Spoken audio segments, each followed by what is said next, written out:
Bonsoir. Merci beaucoup pour cette réunion. Je n'étais pas là malheureusement à la première réunion, j'avais cours. Je vais poser une question, mais je ne sais pas si elle a déjà été posée. Je suis actuellement en Erasmus au Portugal et en discutant avec d'autres amis qui ont fait aussi une expérience à l'international ou qui sont en train d'en faire une, on a remarqué que notre cercle proche d'amis, très très proche à l'international, sont quasiment que des francophones. On a beaucoup d'amis qui viennent de partout, mais c'est plus des potes, entre guillemets. Et vraiment, les gens avec qui on est très, très proches, c'est que des francophones. Est-ce que vous aussi, vous avez vécu la même chose? Ou est-ce que vous avez peut-être une... Je commence? Oui, allez. J'ai fait juste avant mon VIE, en troisième année, je ne l'ai pas dit durant la présentation, mais j'ai fait aussi un Erasmus en Belgique. Bon, Belgique francophone, mais j'étais en Flandre, donc ça parlait pas français en Belgique. Et forcément, je suis parti avec des amis de promo. Donc oui, c'était francophone, mais j'ai aussi, j'imagine comme toi, rencontré beaucoup de gens, beaucoup de connaissances. Donc ça, c'est vrai que c'est toujours enrichissant. Ensuite, pour parler de mon VIE, alors forcément, je pense que c'est ce qui nous lie tous ensemble, c'est la langue française. Ça fait déjà un point commun. Donc forcément, on est peut-être plus amis dès le départ. Mais quand tu vas en VIE, ben, généralement dans le pays où tu iras, si tu veux faire ça, en tout cas moi c'est mon expérience, il y a des groupes VIE, donc composés de Français, puisque VIE c'est principalement des Français qui partent en VIE. Et donc forcément, ça facilite parce que il y en a qui sont là depuis un mois avant toi ou quelques semaines ou des choses comme ça. Donc ça organise des soirées, ça fait visiter la ville ensemble. Donc forcément, il y a cette tendance, je dirais, à rester entre francophones. Ensuite, ça dépend aussi ce que toi tu veux, ce que les élèves veulent faire durant leur expérience. Si tu veux aller voir, te couper de la francophonie pour peut-être apprendre une langue ou découvrir d'autres cultures, c'est faisable aussi. Donc, avec le travail, tu peux le faire. Bon, là, c'est un petit peu particulier puisque avec le Covid, moi, personnellement, à Singapour, je suis toujours en full work from home. Mais si tu vas au bureau, bah forcément, tu es entouré de non-francophones la plupart du temps. Donc, ça peut être un super moyen de nouer des contacts. Et aussi, tu as les groupes Facebook des gens à Singapour. Tu peux facilement rencontrer des gens de la nationalité que tu veux, si c'est ce que tu veux faire. Donc, pour répondre succinctement, oui, actuellement, moi, c'est principalement des francophones et aussi des amis de dizaines, parce je connais à peu près 10 dizainiens ici à Singapour, donc ça fait aussi un lien en plus. Mais je dirais que c'est peut-être aussi dû au Covid, donc j'ai pas pu rencontrer vraiment tous mes collègues, tout ça.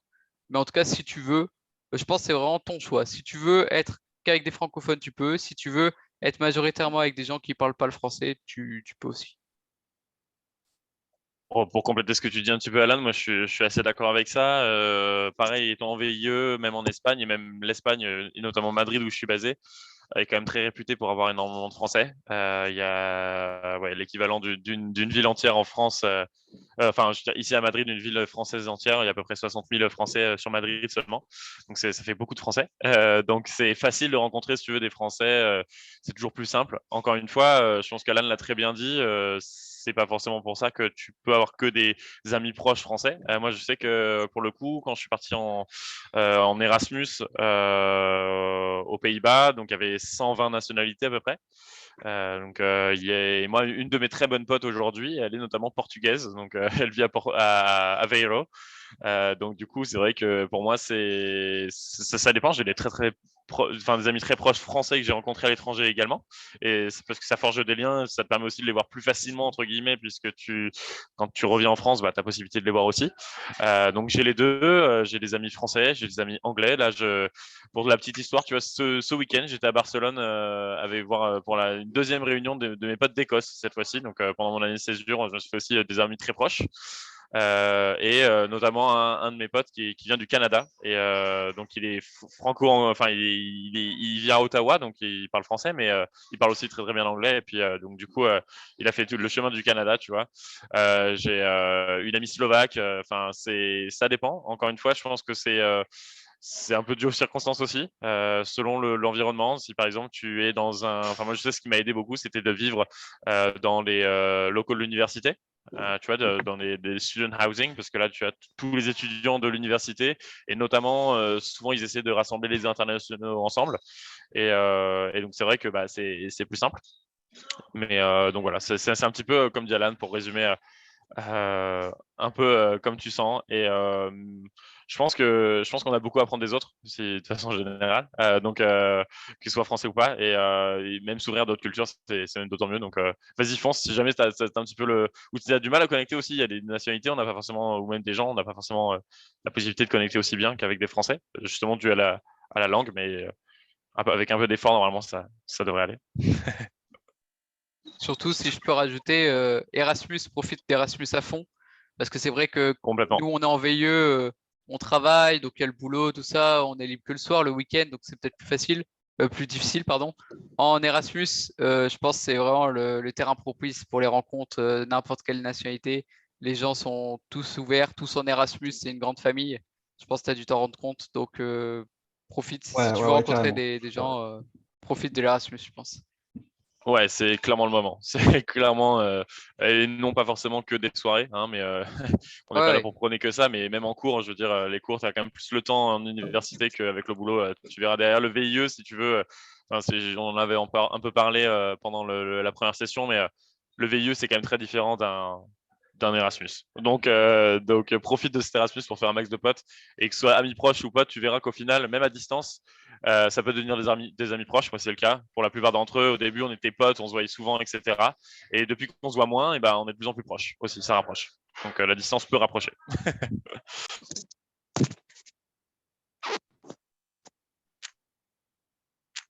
Je me permets de citer Alan. La dernière fois, tu avais dit quelque chose de très fort que j'avais connu à l'époque aussi.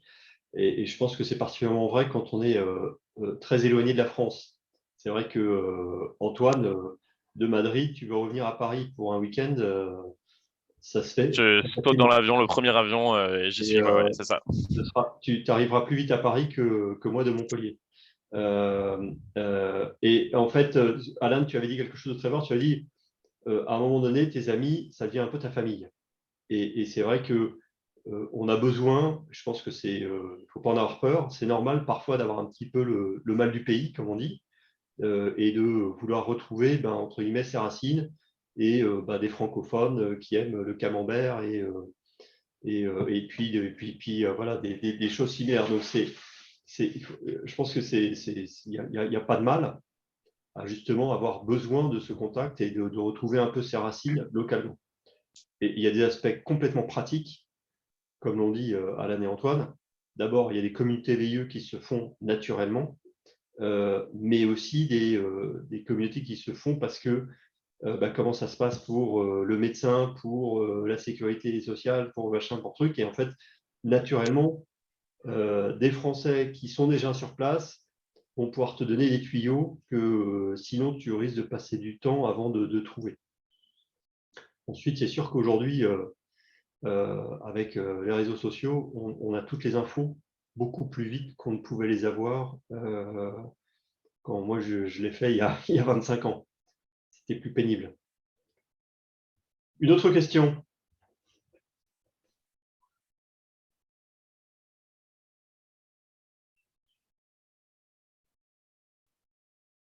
Alors, il y a Mathéo dans le chat qui nous pose la question. Comment avez-vous trouvé votre VIE via votre entreprise ou autre Business France, etc.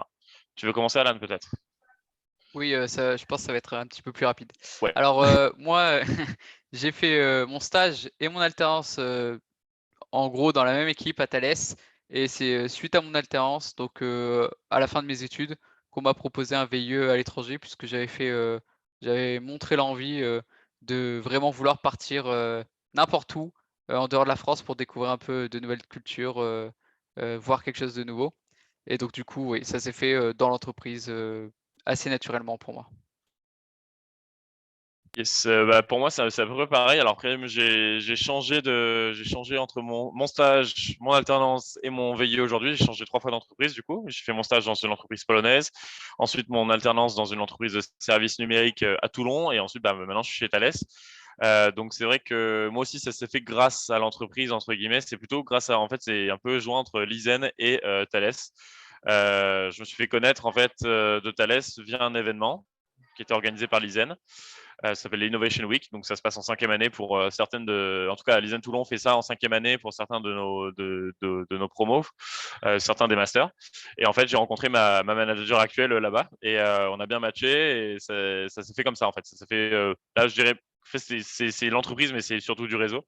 Après, moi, de mon côté, avant ça, j'avais commencé à regarder sur le site Business France des offres. Je sais que tu peux postuler en candidat libre sur Business France aussi.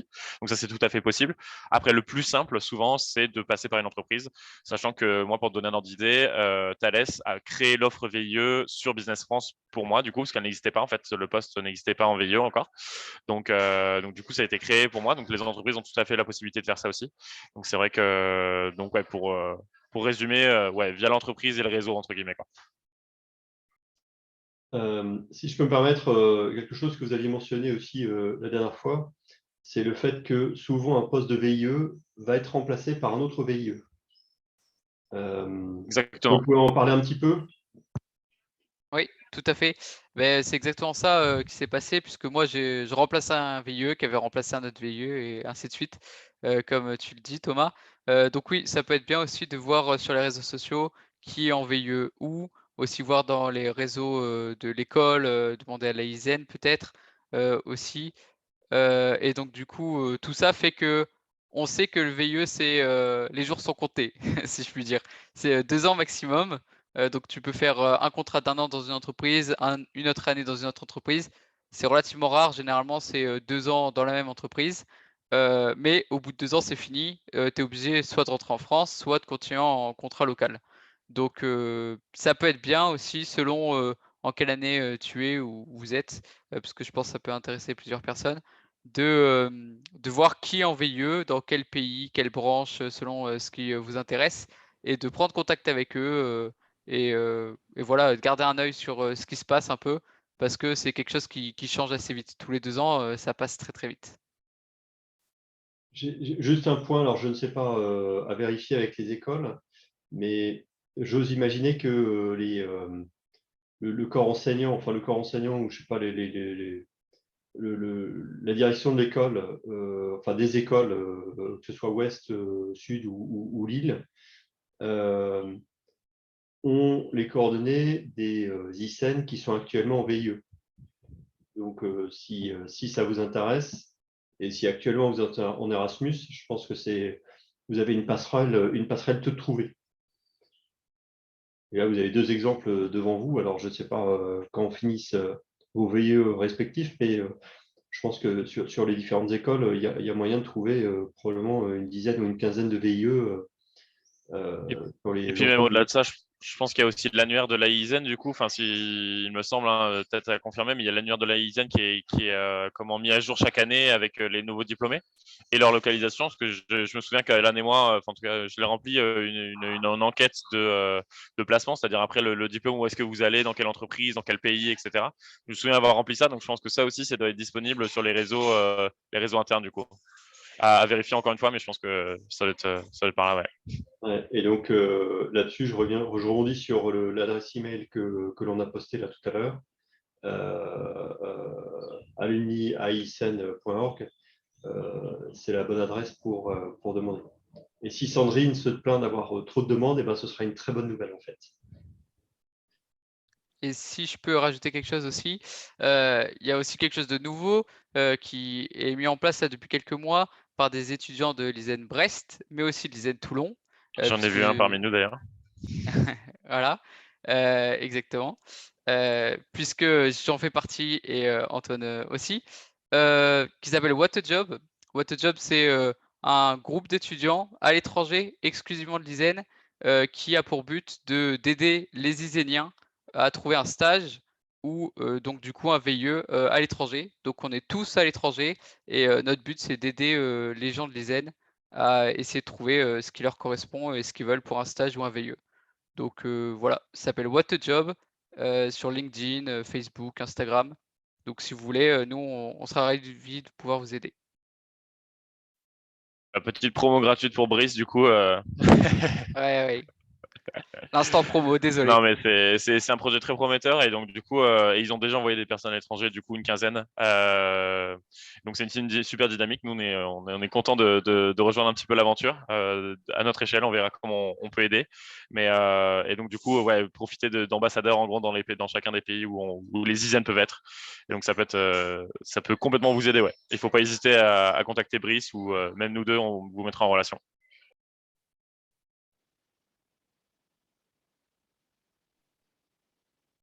Merci Alan et Antoine pour la pub de What a Job. Yes, pas de Plaisir. souci. Donc, on a Anne-Marie Miras Oui, qui lève la Anne-Marie. main. Alors, c'est une des élèves de Brest qui veut poser une question.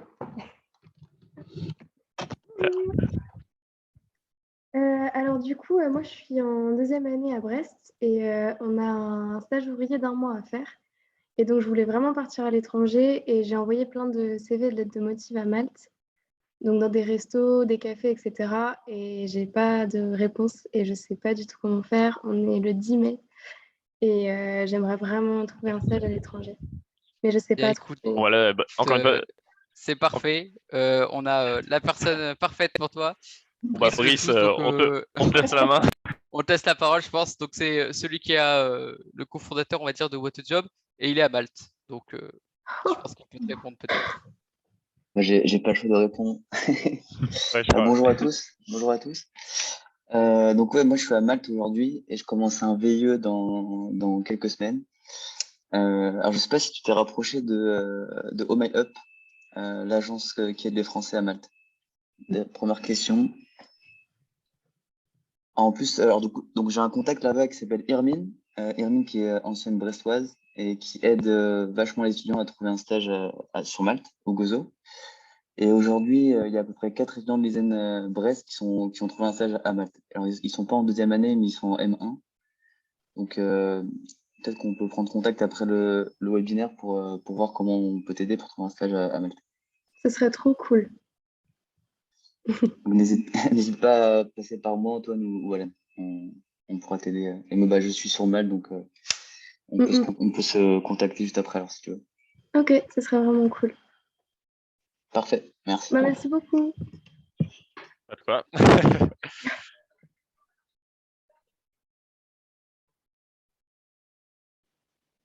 Alors, il y a une question intéressante de Mathéo.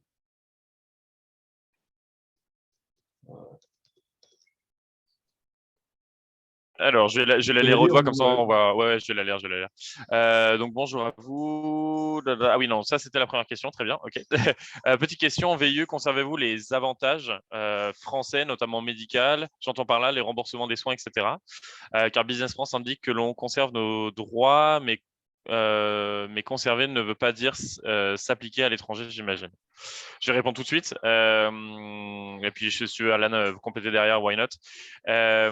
Alors oui, on conserve des avantages, c'est-à-dire qu'on fonctionne en fait sous le régime français. Donc c'est ça qui est intéressant. On a un statut assez particulier de volontaire en fait. Donc ça implique certaines choses aussi, des avantages comme des inconvénients. Hein, mais je vais surtout parler des avantages du coup plutôt soins, etc. Donc oui, on est affilié à la mutuelle française. En fait, ça s'appelle April International et du coup qui lie directement avec la France. On a accès du coup à des remboursements comme en France et notamment d'ailleurs, et je vous engage à faire ça, ça dépend le pays encore une fois, mais je sais qu'à Madrid, bon, c'est cher mais très avantageux, c'est-à-dire qu'on a le consulat en fait et l'ambassade qui ont des médecins, donc c'est vrai que ça on peut toujours en profiter aussi, c'est toujours intéressant. Après, ça marche sinon comme en France, on envoie des factures à un April international de nos soins, de quoi que ce soit. Il y a forcément une grille, il n'y a pas tout qui est remboursé. Je crois que notamment par exemple ostéopathie et kiné, c'est pas remboursé. Quasiment tout est remboursé. C'est assez avantageux pour être à l'étranger. Quand on est à l'étranger, je sais pas, les dents par exemple, on a mal aux dents ou quoi que ce soit, c'est toujours intéressant. Et ils peuvent nous mettre aussi en lien directement avec des médecins. Donc oui, on conserve ces avantages-là. Et il y a d'autres avantages hein, aussi à être à l'étranger, mais je ne vais pas forcément y revenir si c'était vraiment plutôt spécialisé sur les soins, etc. Voilà, je pense que j'ai tout dit. Alors, je vais en parler. Je sais qu'on ne se pose pas forcément la question quand on sort de l'école, mais en fait, on est aussi sous le régime de l'assurance vieillesse. C'est-à-dire en fait on commence à cotiser à la retraite, si je ne me trompe pas, Antoine et Alan. Alors ça peut paraître un détail, en fait, tout dépend de votre situation actuelle. Si vous avez déjà un patrimoine qui vous permet de vivre aisément jusqu'à la fin de vos jours, eh ben, le problème est moins sensible. Mais si vous comptez quand même sur une retraite du système français, eh ben, il vaut mieux, enfin, c'est mieux de cotiser le plus tôt possible. Et donc, le fait de faire un VIE, mais de commencer à cotiser, sans être un spécialiste, il y a des questions de durée de cotisation. Vous entendez parler de la retraite à 65 ans, de machin, des trucs. Bon, bah, plus on coche la case tôt, mieux c'est. D'accord. Et d'ailleurs, certains stages ingénieurs et ouvriers, quand ils ont, alors je ne sais pas si c'est toujours le cas, mais avant c'était, je ne sais plus si c'était 2 mois ou 3 mois, ça commençait déjà à compter pour la durée de cotisation. Ça peut paraître un détail comme ça, mais un an à l'étranger sur lequel on cotise pour sa retraite, bah, ce n'est pas négligeable. Complètement. Et ça, il faut savoir que c'est grâce au statut de volontaire VIE via Business France, puisqu'on dépend d'une entité française, en fait, finalement, même si on est à l'étranger. Et c'est pareil pour le chômage. Il faut savoir qu'on cotise aussi pour le chômage. Donc, si on ne sait jamais, hein, si vous voulez prendre derrière, je sais pas, une année off pour vous et que vous voulez toucher le chômage pendant un an, ça fonctionne aussi. Donc, c'est pas prévu comme ça, hein, le chômage. non, pas que je suis renseigné, mais c'est vrai que ça fait partie aussi du guide. De toute façon, quand vous commencez un VIE, vous avez un guide du volontaire qui vous dit tout ça, toutes les questions aussi fiscalité notamment. Parce que petit teaser, on est non imposable. Enfin, on ne paye pas d'impôt quand on est en VIE pendant 2 ans, du coup. Donc ça, c'est aussi à considérer si jamais. Donc ouais, mais complètement pour la retraite, sachant que tout à l'heure, Alan parlait de contrats locaux. Le contrat local, c'est bien parce qu'on est à l'étranger. Une des choses aussi, c'est qu'on dépend du coup du pays dans lequel on est. Et donc, on ne cotise plus, par exemple, à la retraite en France. Il y a une caisse des travailleurs français à l'étranger qui existe et auquel on peut payer une cotisation mensuelle. Ça dépend des années d'expérience, mais c'est assez élevé, hein. On parle de 400 à 600 euros par mois pour cotiser du coup à la retraite en France quand on est à l'étranger, qu'on ne dépend pas du système français. Voilà. J'ai une question, Antoine et Alan. Est-ce qu'il y a une limite d'âge pour le VIE Oui, 28 ans. On a ça. jusqu'à 28 ans pour faire un VIE. Bon, donc j'irai pas défiscaliser 2 ans. Non. Et malheureusement, et en plus, si toi Thomas, tu avais déjà fait un VIE, le VIE est limité à une fois par vie. Donc, on peut faire qu'un seul VIE dans sa vie. Voilà, Ah que non, moi, 2 ans. Donc, ça n'existait pas encore. Moi, c'était un truc ah tellement d'accord, ok. vieux. Ça marche. Avons-nous d'autres questions?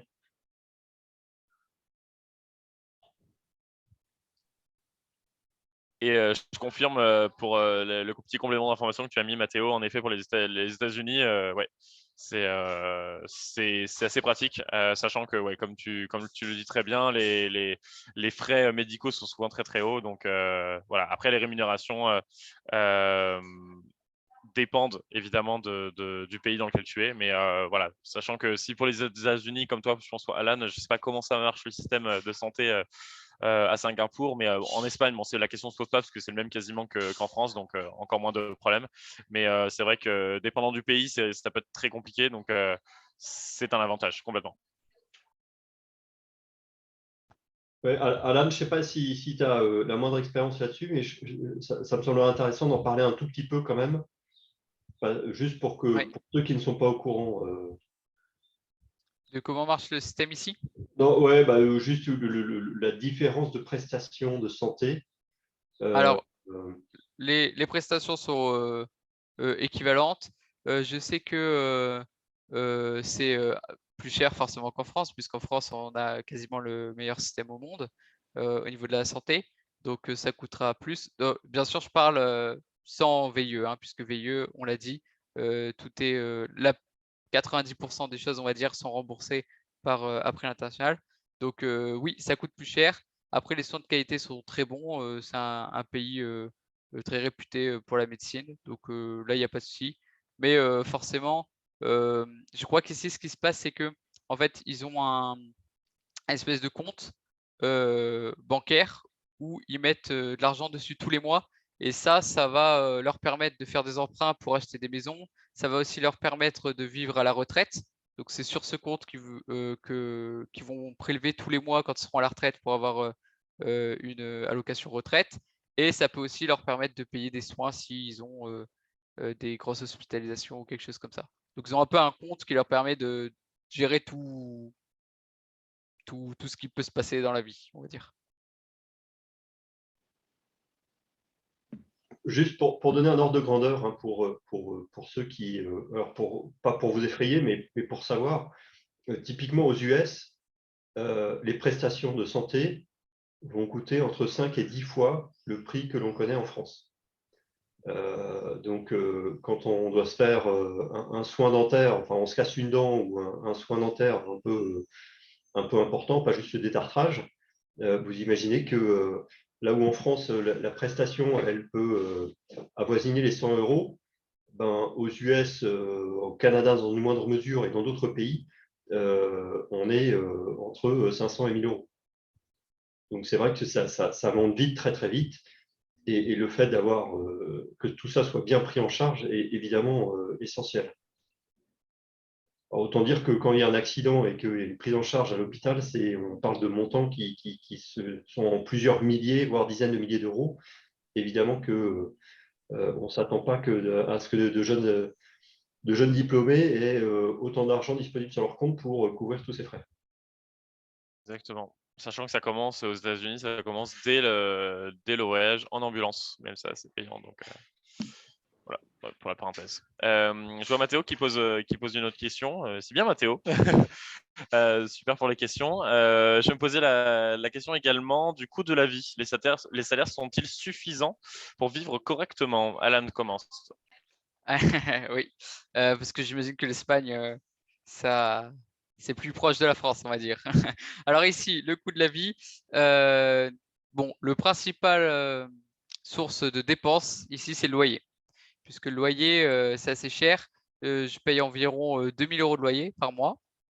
Donc c'est une sacrée somme quand même.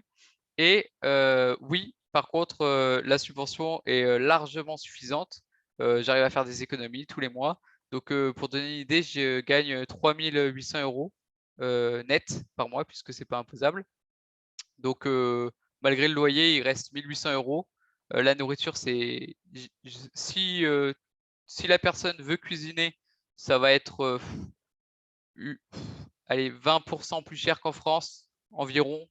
Si vraiment vous voulez des choses fraîches, tout ça, c'est un petit peu plus cher qu'en France, mais ça reste raisonnable. Et par contre, après, il y a tout ce qui est les food courts, tout ça, où on peut manger pour 4, 5 €, 6 € le repas. Donc, un restaurant, ça reste moins cher qu'en France.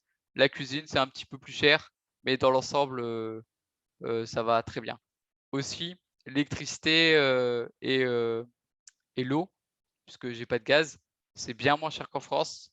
Donc moi, je paye environ, on va dire, 30 € par mois pour l'électricité. Donc oui, c'est tout à fait convenable. Donc oui, franchement, enfin moi, mon expérience et l'expérience que j'ai des gens qui sont loin de la France, c'est que oui, la subvention est largement suffisante. Et je vais rebondir sur la question de Régine sur les rémunérations, si elles sont fixes ou ça dépend du poste de l'entreprise. Donc ça dépend, alors du poste, je crois que ça dépend du diplôme, si c'est bac+3 ou bac+5, à vérifier. Mais en tout cas, il y a un élément fixe commun à tous les VIE. Et ensuite, il y a un élément géographique qui lui dépend de la distance du pays par rapport à la France et aussi du coût de la vie dans ce pays-là et de l'attractivité du pays. Donc, plus c'est loin et moins c'est attractif, plus ça va être haut, mais aussi plus c'est loin, même si c'est très attractif, pardon, comme Singapour, ça va quand même être assez haut. Et donc du coup, ça permet largement, puisque ça se base sur le coût de la vie, de répondre à tous les besoins et même de faire des vacances, faire des économies. Sachant aussi quelque chose d'important, et après je vais laisser la place à Antoine, la parole à Antoine, c'est que tous les 3 mois, c'est réévalué à la hausse ou à la baisse. On peut rien y faire, on n'a pas notre mot à dire. Mais là, par exemple, ça a été réévalué puisque l'euro a assez dégringolé sur les marchés boursiers. Donc, ça a été réévalué le mois dernier pour moi. Yes. Eh ben, donc ouais, tu as très bien résumé, Alan. Un élément aussi qu'à considérer, alors ça dépend de l'entreprise, mais là du coup, nous on va parler pour Thales parce que on dépend de Thales, mais Thales aide l'entreprise de façon générale. Alors pas toutes, je le sais, parce que j'ai des VU ici qui ne sont pas forcément aidés non plus, donc voilà. Mais en tout cas, dans les entreprises, enfin type Thales, on est aidé aussi pour le loyer. À hauteur de, enfin, ça dépend encore une fois du pays et du coût de la vie. Moi, je sais que je suis aidé à hauteur de 700 euros par mois pour mon loyer. J'ai un loyer à 800 euros, donc c'est bien. Pour compléter, du coup, en Europe, c'est vrai que ça reste assez, comment dirais-je, assez bas, je dirais, par rapport à un salaire d'entrée en CDI, par exemple, en France. On est plus bas quand même. Je pense que on est à peu près correct. Enfin, c'est correct. Je veux dire, en plus, avec l'aide de l'entreprise, ça reste correct. C'est pas non plus mirobolant, j'ai envie de dire. C'est ce qu'on peut attendre comme premier salaire concrètement, vraiment, je dirais, en province en France. Donc c'est pas non plus mirobolant, mais ça suffit amplement pour vivre et pouvoir s'amuser. Honnêtement, voilà, moi je pars quand même relativement souvent en week-end, en voyage, donc j'arrive quand même à me faire plaisir aussi. On a tous des trains de vie différents aussi, donc voilà. Donc c'est vrai que donc le salaire s'adapte à la vie et plus on est loin, souvent plus c'est avantageux aussi, mais le coût de la vie est souvent plus élevé, donc voilà, c'est un peu dedans, donc complètement. Et pour rebondir sur ça, si je peux me permettre, effectivement, quand j'ai dit 3 800 euros de salaire, c'était en comptant la part de l'entreprise. Donc, il faut savoir Très bien, que ouais. Eh ouais. on a la partie commune que j'ai dit, la partie géographique qui dépend de la distance avec le pays. Donc ça fait une somme. Si votre entreprise vous donne rien, vous allez gagner toute cette somme. Si elle vous donne quelque chose, vous allez perdre 20% de cette somme et gagner ce que vous donne l'entreprise. Donc, on peut comparer, puisqu'avec Anton, on travaille pour la même société. Et Ouais. donc, lui, il a dit qu'il avait 700 euros par mois pour le logement. Moi, j'ai 1070, sachant que Ouais. je vous ai dit, mon loyer est de 1800 euros, donc ça ne couvre pas tout mon loyer, mais ça me permet quand même de vivre sans Exactement. souci. Et du coup, moi, ce que je reçois de Business France, alors là, ce mois-ci, donc ça va être, je vais avoir l'allocation complète entre guillemets, parce que le premier mois, ils font une avance d'un mois de salaire. Donc en fait, ils vous versent 2 mois de salaire dès le premier mois, que vous remboursez en fait sur les 5 premiers mois de VIE. Donc ils vous prennent en gros, donc voilà, donc ils vont verser 3 000 euros quasiment le premier mois, et là du coup depuis je versais, je sais plus, je crois que c'était 26% de ma totalité de mon loyer à Business France, en plus pour rembourser entre guillemets mon avance. Mais du coup, pour vous expliquer, donc moi là, je gagne 1500 euros à peu près par mois de Business France. Et du coup, à ça s'ajoute du coup l'aide de Thales pour le loyer. Donc voilà. Et je comprends évidemment les moins 20% sur la partie internationale du coup que prend Business France quand l'entreprise vous aide du coup. Donc voilà. Alors, de mémoire, hein, l'Europe, ça a toujours été beaucoup moins bien loti que les autres Ouais. pays. Hein, enfin, et en général, bon, ça dépend évidemment du coût de la vie locale. Mathéo a fait un commentaire en chat là-dessus. Et évidemment que c'est très différent, mais de mémoire, à l'époque, en tout cas aux États-Unis, par exemple, c'était pas si intéressant que ça. Enfin, on était relativement mal payé parce que tout le monde voulait aller aux États-Unis. Alors qu'inversement, pour aller en Asie, et là je suis désolé, je vais paraître très vieux, mais c'était il y a 25 ans. Il y a 25 ans, pour aller en Asie, il y avait moins de monde, ça se bousculait pas trop. Donc en fait, les salaires étaient un peu plus généreux. Enfin, les compensations, les packages étaient un peu plus généreux proportionnellement, relativement à ce qu'on pouvait avoir aux US. Et c'est sûr que quand c'était Italie, Espagne, Portugal, Malte, bon alors là, ou Grèce, c'était carrément très mal payé à l'époque parce que ils ne voulaient pas subventionner des vacances pour les étudiants.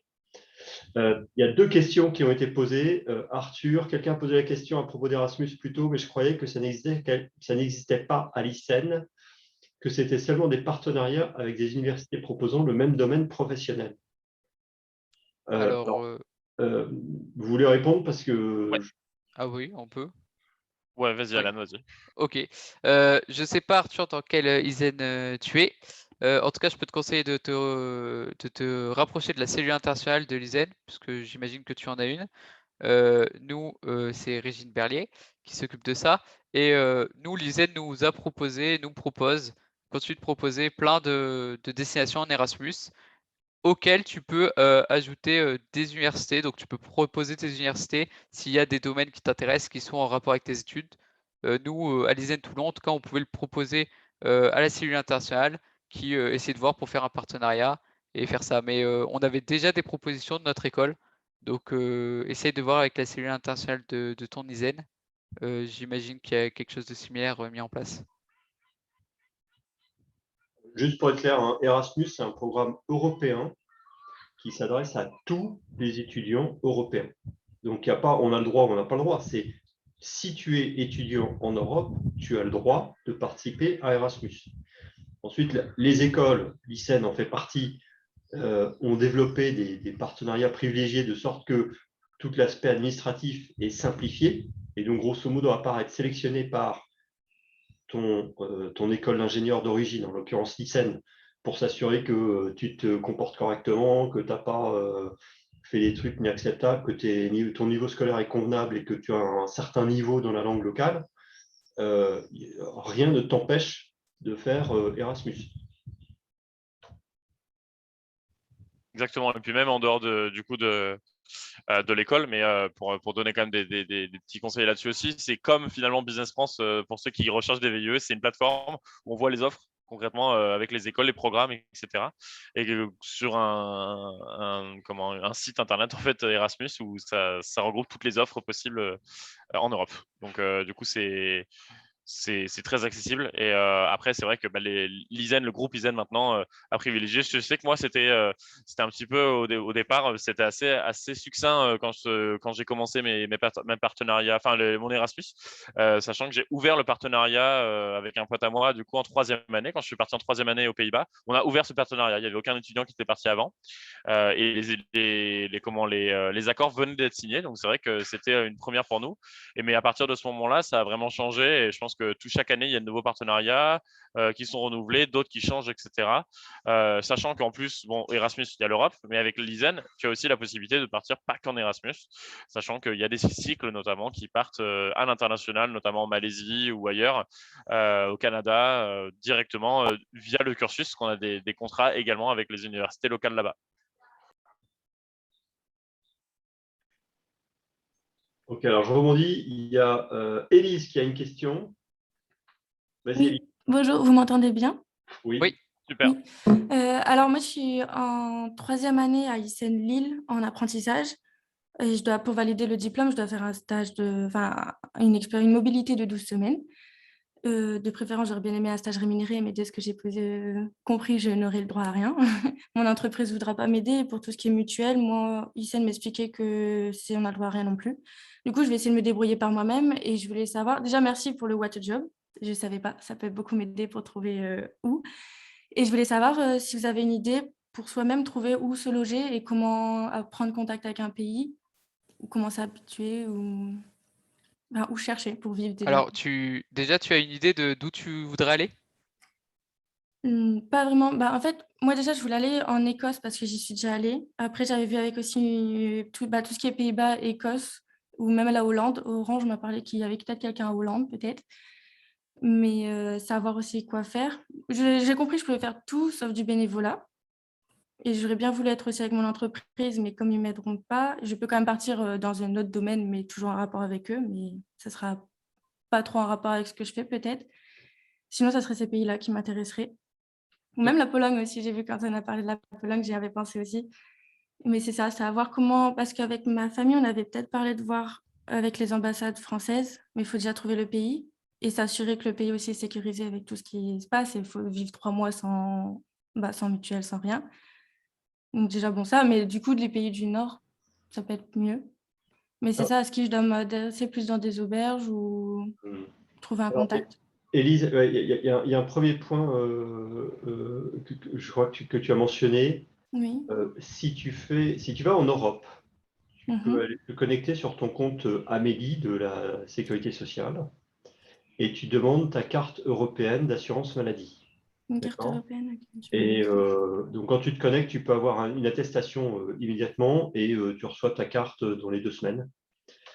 Avec cette carte, ça te permet d'accéder aux soins de santé en Europe, dans les pays européens. Hein. Donc, D'accord. l'Angleterre n'en fait plus partie, mais dans les autres pays européens, ça fonctionne. Et tu auras accès aux soins au même titre que les locaux, sans devoir dépenser, Ah, ça peut être pas avancer mal, tous oui. les frais. D'accord, Parce que Audrey? c'est ça. Issa nous avait fait une présentation et on nous a expliqué que comme on doit partir 12 semaines, si on part plus de 4 semaines, bah, on a beaucoup de... Bah, déjà le salaire qui disparaît, la cotisation de retraite, on a tout qui disparaît. Donc j'essaie de chercher un moyen pour ne pas tout perdre. Et après, c'est ça, c'est à voir parce que comme c'est 12 semaines et pas forcément consécutives, j'ai parlé avec Orange que je pouvais peut-être voir pour partir 3 fois 4 semaines. Comme ça éviterait la mise en veille de mon contrat. Mais du coup, ça fait 3 entreprises ou 3 recherches différentes, 6 vols et 3 endroits à chercher.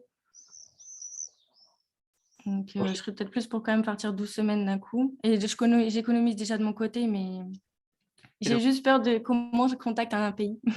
Donc, Est-ce que Antoine ou Alan, l'un de vous accepterait de parler plus longuement avec Élise ah oui, bien sûr. au-delà, parce que Complètement, ouais. c'est D'ailleurs, un cas un peu particulier et je ne suis pas sûr qu'on puisse consacrer les 6 minutes qui nous restent dans ton cas, Élise, mais par contre, ouais, si tu veux, Elise, on va te contacter avec What a Job et on va trouver une solution pour tout cas. D'accord, merci beaucoup. Carrément, sachant qu'en plus, What a Job, Brice de What a Job est aussi passé par la même formation que toi, du coup, a fait le même parcours, donc on aura l'occasion d'en discuter. Je pense qu'on va pouvoir se connecter comme ça ensemble avec What a Job et je pense qu'on va trouver une solution, t'en fais pas. Okay. Ça peut être sympa parce qu'en plus, j'ai presque la moitié de ma classe qui panique aussi, vu que ça arrive très vite. Et ben, et on on fera sait un pas appel trop de groupe. chercher. Ouais. Yes, pas de souci, on prend tout le monde, il n'y a pas de problème. J'en parlerai, c'est sympa. J'ai mis mon email dans le chat si Je vais faire la même toi, chose. tes collègues ou n'importe qui veut nous contacter pour notre expérience, pour What a Job ou n'importe quoi. N'hésitez pas, on vous aidera volontiers. D'accord, c'est noté. Je l'ai pris, je vais le copier. Au moins, je perds pas. Merci beaucoup. Avec plaisir. Alors, je prends une question là, de Mathéo, là, rapidement. L'aide de l'entreprise n'est pas systématique, cela dépend de la politique de l'entreprise. Point d'interrogation.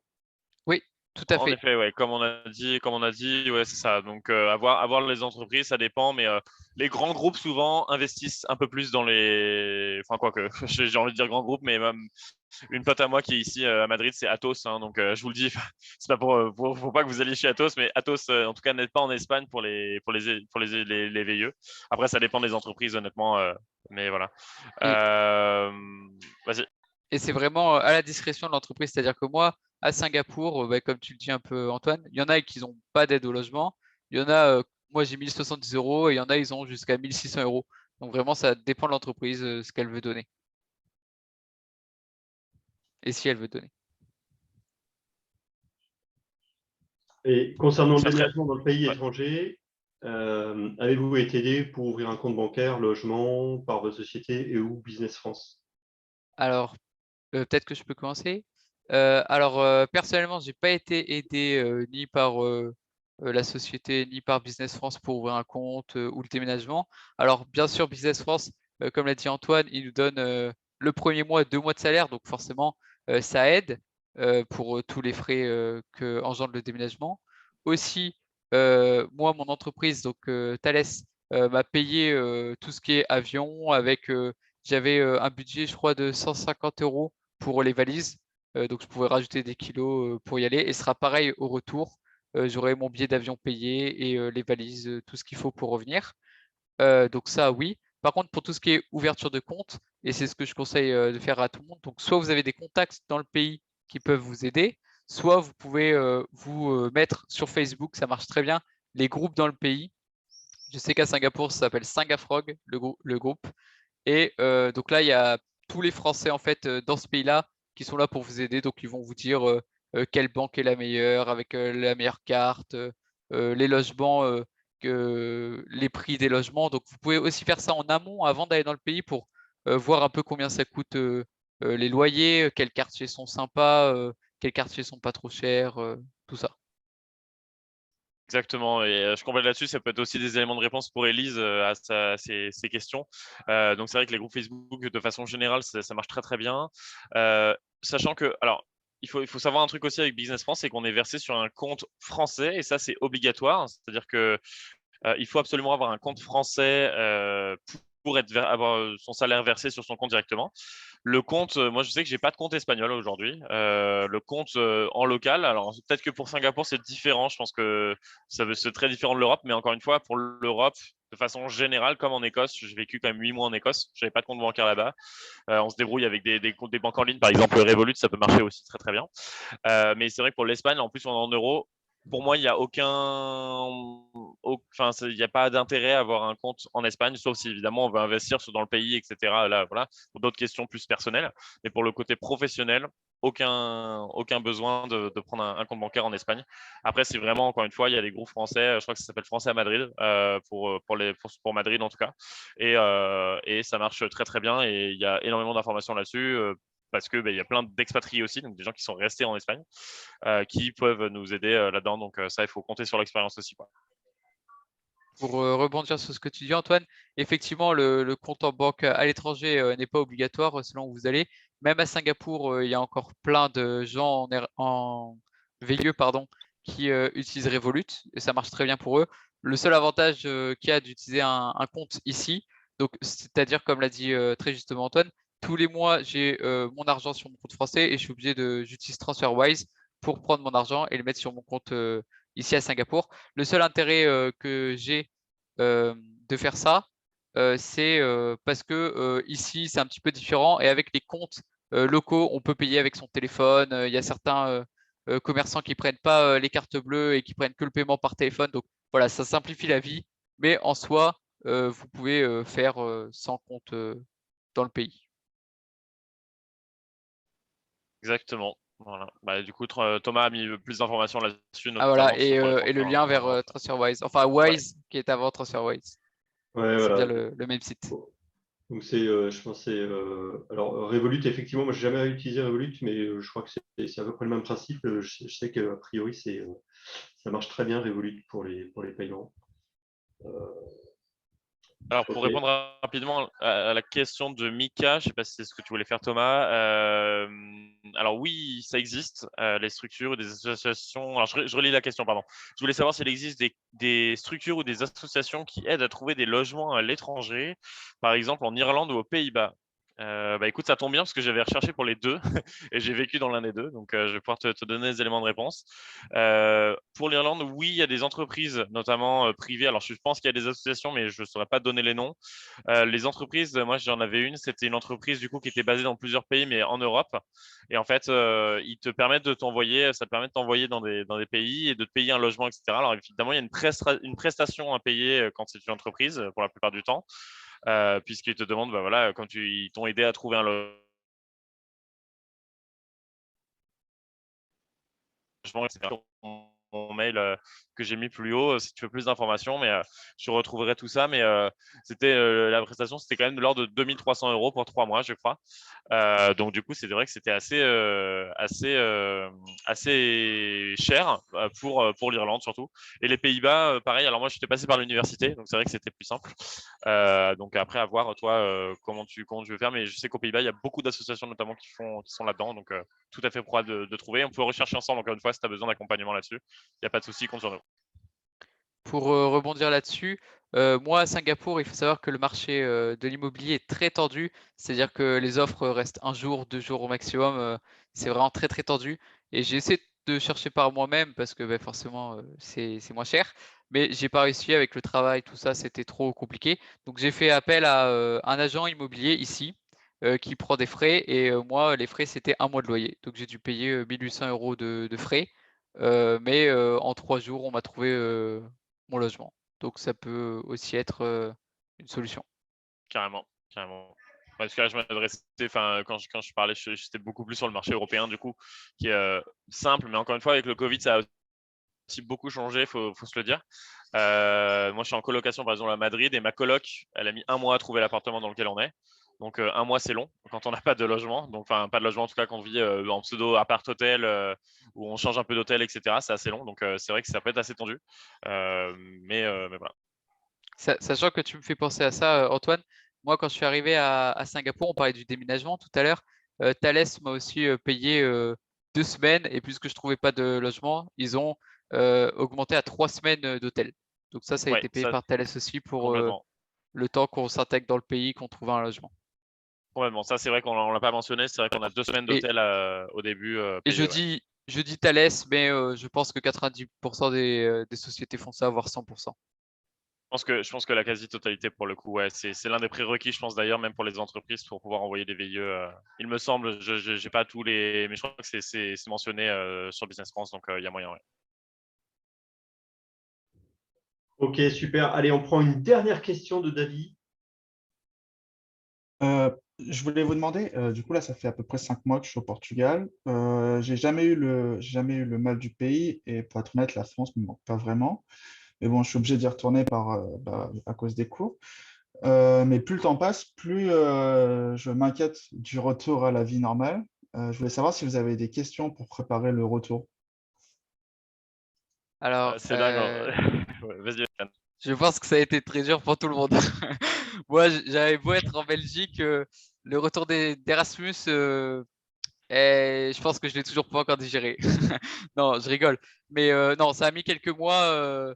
En fait, en tout cas, Erasmus, moi, mon expérience Erasmus, c'était vraiment tellement enrichissant. À chaque fois que tu voyais quelqu'un, le sourire, une nouvelle culture, une nouvelle langue, quelque chose de nouveau d'apprendre.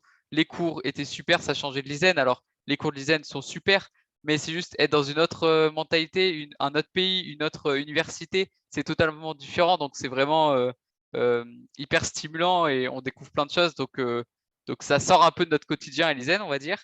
Donc oui, le retour a été dur et c'est pour ça que j'ai tout fait pour partir au plus vite et que je suis parti en VIE. Mais oui, je Exactement. Je crois qu'on ressens, est. Ouais. je vois ce que tu ressens. Et je crois qu'on est tous passés par à peu près les mêmes, en tout cas, je sais que je suis passé par les mêmes étapes. Et c'est pour ça que d'ailleurs, moi, j'ai fait le choix de faire une année de césure et de faire mon stage à l'étranger aussi. Parce que, pareil, 6-7 mois en Erasmus aux Pays-Bas, tu reviens pas forcément le même. Donc, difficile de se remettre peut-être. Moi, c'est très compliqué la 4e année de me remettre dans le système ISEN, d'être dans mon appartement étudiant à Toulon. Voilà, ça a des très bons côtés aussi, hein, mais c'est vrai que c'était compliqué. Donc, mais voilà, après, si tu arrives à multiplier les expériences à l'international, c'est tant mieux. Après, tu sais, voilà, c'est juste une question de temps. Et finalement, faire des retours en France, c'est pas si mal non plus. Et tu verras que après, si tu te sens plus d'être vraiment à l'étranger toute ta vie plus tard, moi, c'est typiquement ce que je veux faire, ça n'empêche rien. Donc, c'est vrai que c'est compliqué au début, mais je pense que de plus en plus, et je trouve qu'à l'ISEN d'ailleurs, même de plus en plus, on est beaucoup dans ce cas-là. On part beaucoup en Erasmus maintenant, il y a beaucoup qui partent en stage, etc. Donc, se rapprocher de ces étudiants qui vivent plus ou moins la même chose que toi, avec des expériences différentes, ça fait toujours du bien aussi, quoi. Donc, faut surtout pas hésiter à en parler, quoi. Eh ben, super. Merci à tous. Merci d'abord à Antoine et Alan, mais aussi à tous les participants. Merci à Alexandre d'avoir organisé tout ça et à Sandrine d'avoir géré toute la logistique derrière. Je pense qu'on va s'arrêter là. Il est plus de 7 heures. Merci à tous. Et puis, bientôt, il y a d'autres webinaires qui se préparent. S'il y a de la demande, on pourra toujours en faire un 3e sur l'international. Mais il y a d'autres choses, en particulier sur le métier d'ingénieur en tant qu'indépendant, en tant que consultant indépendant. C'est quelque chose qui se prépare soit au mois de juin, soit à la rentrée. Et puis, il y en a d'autres qui se préparent par ailleurs. Et comme on l'a dit tout à l'heure, vous avez des adresses email qui ont été postées. Si vous avez des questions, des demandes de renseignements, demandez. En fait, la plus grande force que vous ayez, c'est votre réseau, les gens que vous connaissez. Vous avez la chance d'avoir 2 personnes ici qui connaissent très bien. Et c'est en parlant autour de vous que vous avez le plus de chances de réussir à atteindre vos objectifs.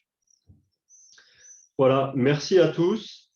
À très Alors bientôt. justement, je viens Merci d'afficher les beaucoup. slides là, avec les différents contacts, donc vous pouvez nous suivre l'AICN sur LinkedIn.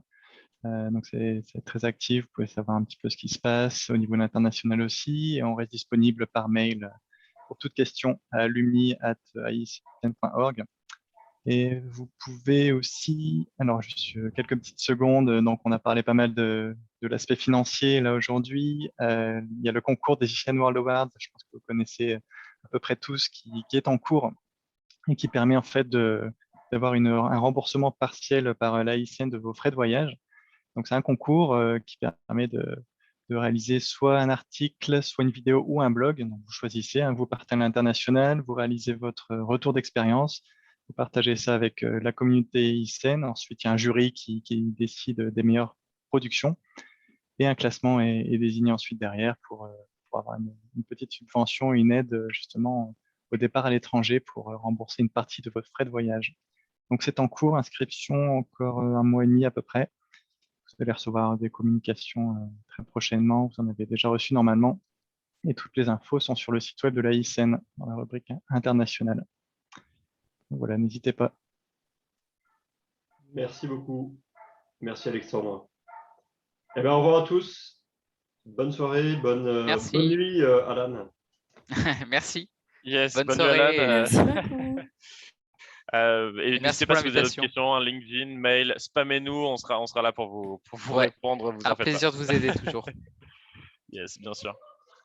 Merci beaucoup, bonne soirée. Bonne soirée. Merci beaucoup. Merci à tous. Bonne Merci, soirée. au revoir. Au revoir.